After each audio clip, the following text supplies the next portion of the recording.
My sister and I met her fiance's mother together, and that's when everything began. The mother-in-law-to-be made it clear that she preferred me over my sister. She said multiple times that if I was just a bit older, she would have wanted me to marry her son. My sister didn't like her, so when she and her fiancé was busy, I took care of the mother-in-law. Clarification: the mother-in-law was sickly and in need of supervision, and this role was given to me via sister and her fiancé. I wasn't trying to form an anti-sister clique. I really liked talking to older people, so we would have long conversations and we really enjoyed each other's company.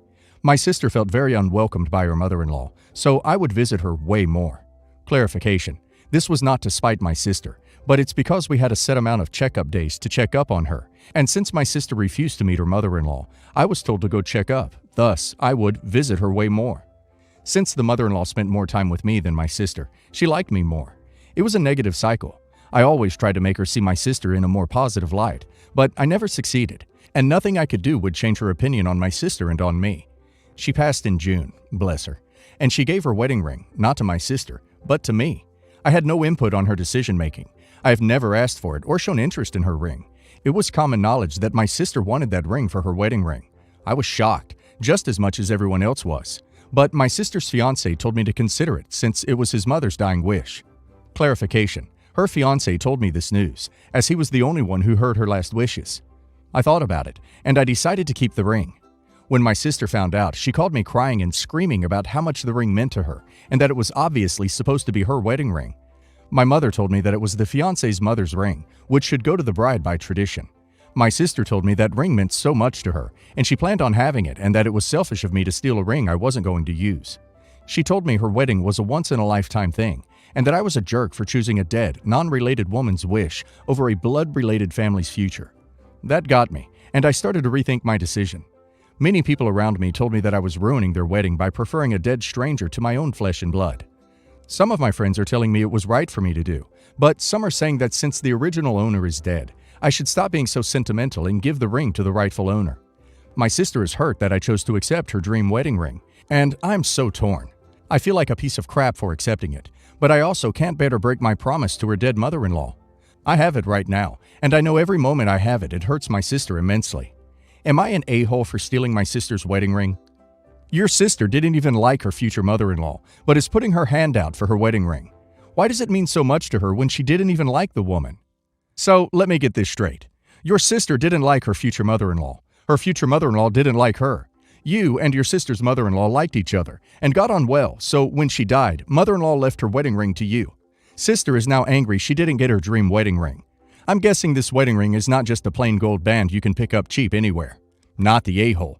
I'm sorry you lost someone you liked and got on with. Everyone sucks here. Everyone. As soon as your sister's future mother-in-law made it clear that she preferred you and wanted you to marry her son, you should have backed off, not stepped up the friendship. She's partly in the wrong for passing on a wedding ring to the preferred sister, not the one he actually chose to marry. That was a really obvious snub. Your sister is also in the wrong for being angry with you because the mother-in-law left the ring to you, and for caring so much about a piece of jewelry that belonged to someone who clearly didn't like her. And if she should be upset by anyone, it's her fiancé for encouraging you to keep the ring. You have every right to keep the ring, but if it hurts your sister immensely, I'd give it up, or throw it into the fires of Mount Doom. Why would you want something so fraught with misery? The woman who left it to you is dead, and neither knows nor cares who's wearing her stuff.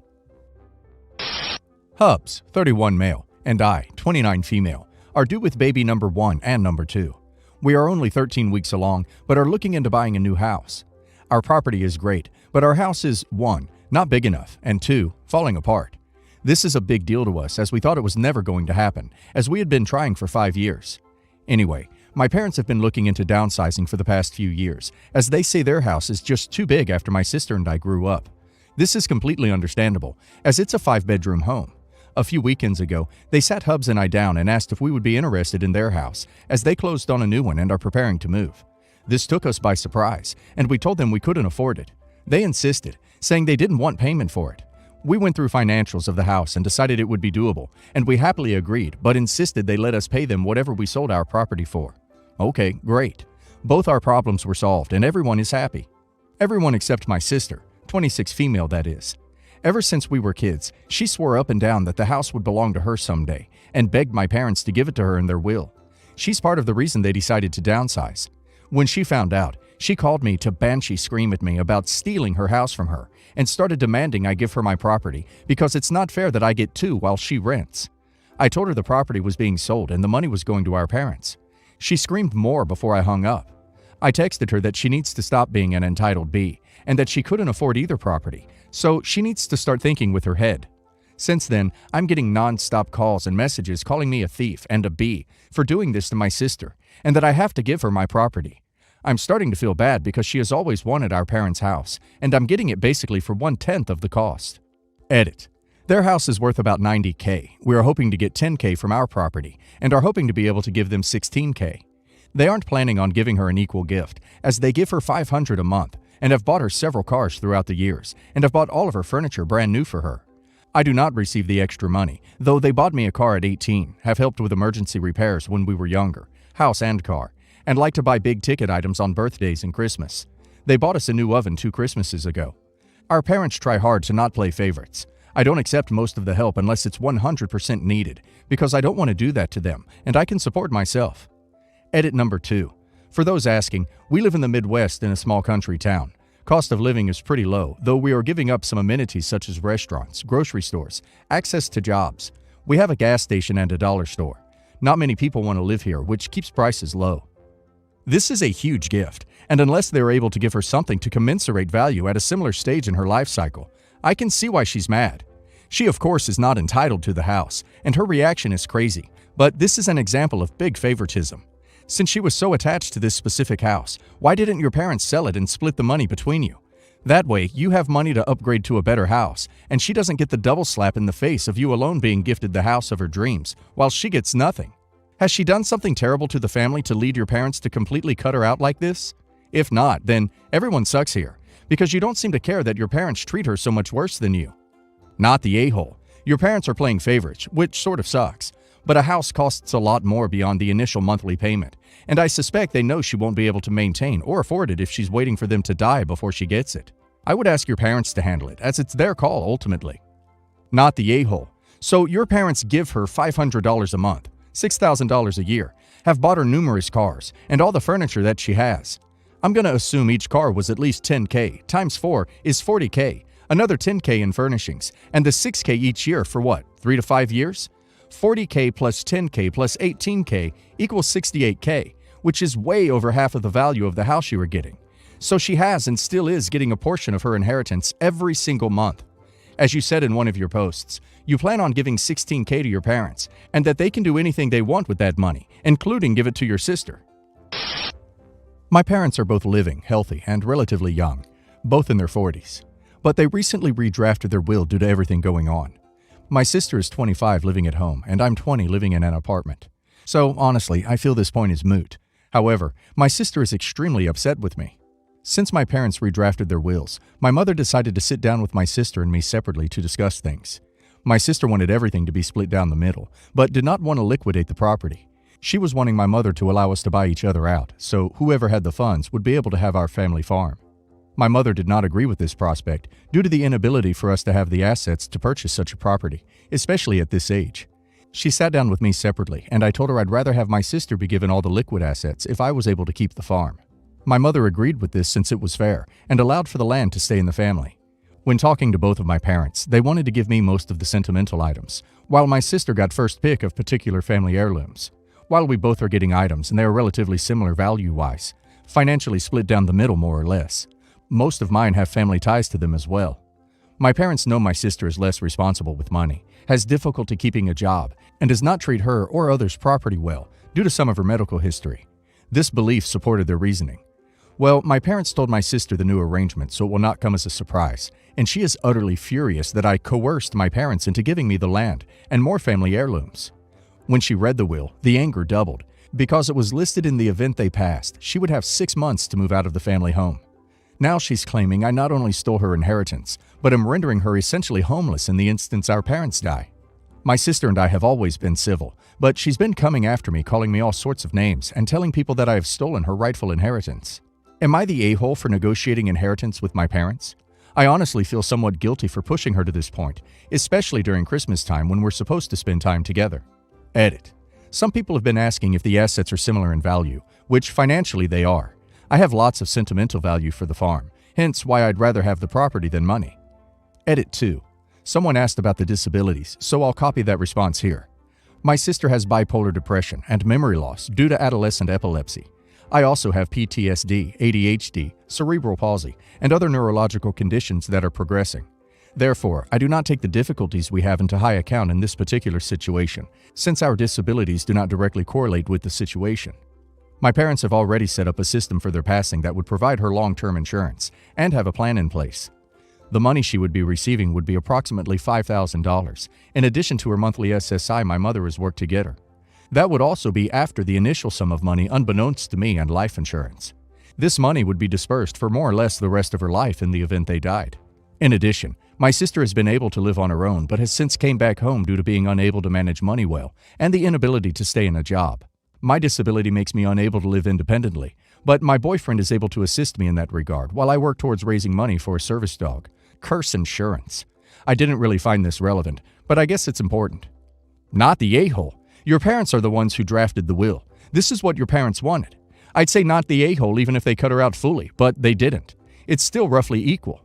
Sounds to me like she wants to split money down the middle without selling the house so that she can continue living there indefinitely until you buy her out, so that she can have her cake and eat it too.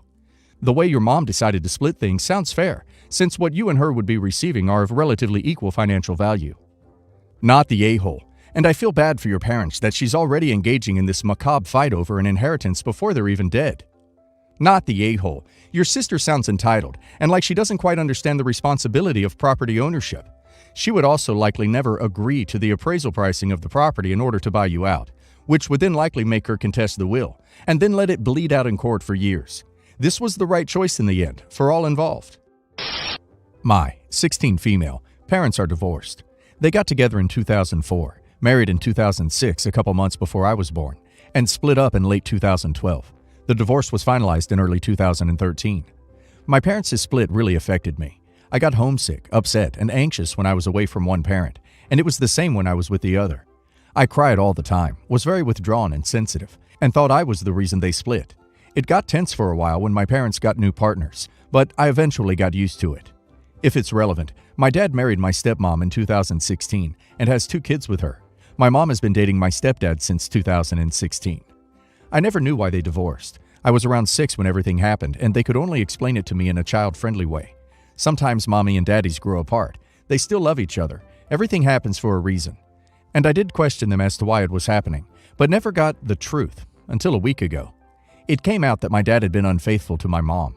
Him and this girl, who apparently was around 18-19, were together for 10 months before my mom found out via photos that the girl's mom posted on Facebook of them together.